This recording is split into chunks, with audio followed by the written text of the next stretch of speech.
Que diabos é ethos, Arthur? Profissional. Profissional, eu sei o que é profissional. Tô na tua live porque eu tô interessado na dimensão profissional da minha vida. Mas ethos? Você está falando grego para mim. E sim, eu literalmente estou falando grego. Porque o que acontece? Vamos ver aqui, ó. Ethos, tá certo? É uma palavrinha que vem do grego, literalmente do grego, e significa um conjunto de hábitos fundamentais de uma determinada coletividade, época ou região.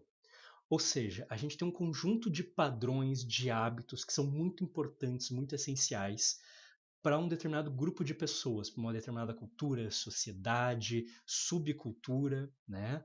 É, dentro de uma região, dentro de uma época. Então tem um caráter regional e histórico, né? Geográfico e histórico, além de cultural. Então muitas vezes isso vai ser coisas práticas, mas isso muitas vezes também está sustentado por um discurso que vai guiar essas coisas práticas, tá certo? Então muitas vezes está relacionado com o que a gente vai chamar tecnicamente de uma ideologia que vai sustentar as práticas. Mas de forma geral, então, ethos é esse conjunto de ideias e de práticas que a gente tem ali que são muito importantes para uma galera em um momento, num lugar, tá? Então, ethos profissionais, quando a gente mistura essas duas coisas, quer dizer basicamente, segundo Pedro Bernossoli, essa ideia de quais são os discursos de como a gente tem que se relacionar e, obviamente, como a gente deve agir, como a gente deve tratar a dimensão profissional das nossas vidas, segundo o que a sociedade está dizendo nesse momento, tá certo? Então, discursos sociais sobre o trabalho tem muito a ver com isso aqui. Então, eles ditam como a gente deve se relacionar com o trabalho, como eu falei, mas tem alguns detalhes. Primeiro, eles mudam com o local e com o tempo. Como falei ali em cima, né, de determinada coletividade, época ou região. Então, dependendo da região que a gente está falando e dependendo da época, qual é o ethos mais prevalente, né, o ethos profissional mais prevalente na sociedade, vai mudar. É, se a gente voltar 100 anos no passado, aqui no Brasil mesmo, o que se tinha de discurso principal de como a gente deve se relacionar com o trabalho era diferente. Porém, se nesse exato momento você pegar um avião e for para a China, você vai ver que os ethos que estão presentes lá nesse exato momento são diferentes. Os mais importantes de como a gente deve se relacionar com o trabalho são muito diferentes. Lá é uma cultura muito mais coletivista, muito comum do Oriente Médio, muito comum do leste da Ásia, né, de várias culturas assim. Então, a própria cultura faz com que esse desenvolvimento seja muito diferente, tá certo? Por isso mesmo, o Bendassoli ele focou a tese dele em tentar explorar esse eixo que eu estava falando do, do Ocidente, esse eixo meio Américas e ali Europa, tá certo? Então a própria tese dele não se propõe a explorar mais do que isso, o que para mim é ótimo, porque seria muita coisa para um negócio só e não nos é interessante nesse momento, né? Eu acredito que você que está assistindo essa live, você que está assistindo esse vídeo gravado depois, deve morar em algum lugar do Ocidente aqui. Se não, eu quero que você saiba que muitas das coisas que eu vou falar aqui possivelmente não vão se aplicar historicamente à sua região, mas não quer dizer que o bate-papo de hoje é inútil para você. Vai dar muita ideia aqui pensar. E, como eu falei ali, mudam com o tempo. Então, vem um outro ethos e vai substituindo o anterior. Porém, a substituição nunca é completa. Eles competem entre si. Eles não são eliminados e substituídos por um novo. Quando um novo chega, né, e toma as paradas de sucesso ali, o outro ele fica mais ali na dele. Porém, primeiro que é uma modificação gradual, não é que simplesmente a população inteira adota um novo ethos. E segundo, que os ethos anteriores não vão morrer completamente. Eles vão ficar em parcelas da população por mais diferentes motivos. O Bendassoli não fala exatamente isso, mas eu gosto de trazer a minha percepção aqui, talvez por evidência anedótica, que é aquela ideia de a minha percepção com o que eu estou vendo, não estou me baseando em estudos, porém eu acredito que eu tenho alguma sustentação para falar com relação a isso, já que eu trabalho com psicologia profissional há algum tempo, há vários anos, meia década, mais do que meia década. Nossa, caramba, acho que já faz uns 6 anos e meio, eu acho que uns 6 anos e meio. É, então passa rápido. Mas enfim, o que eu percebo sobre essa substituição dos etos que são os mais hegemônicos, ou seja, os mais fortes que a gente tem na sociedade?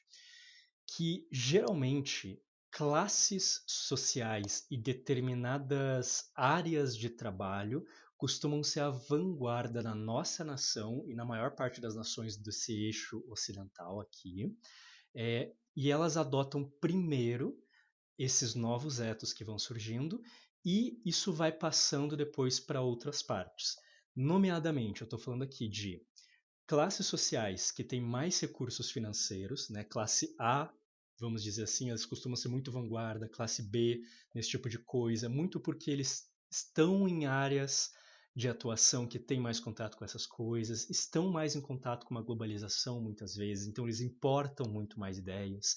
Não é uma novidade que a gente faz isso, né? Que muitas vezes os ricos começam a importar mais ideias do exterior, né? Principalmente quando eles vêm da América do Norte, principalmente quando vêm da Europa.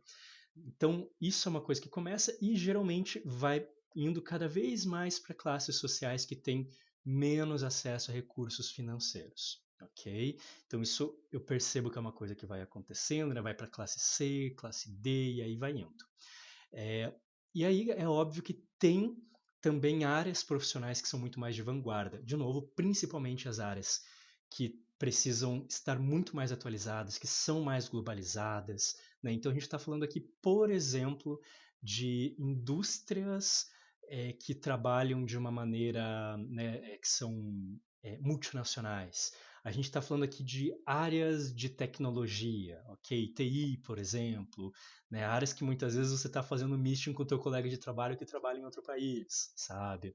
Então, várias áreas aí acabam puxando mais rapidamente e é óbvio que algumas outras áreas elas vão ficando para trás também e demorando mais para se atualizar, se é que acabam se atualizando. Às vezes elas até são áreas que a tecnologia vem e substitui antes de elas se atualizarem nesse quesito.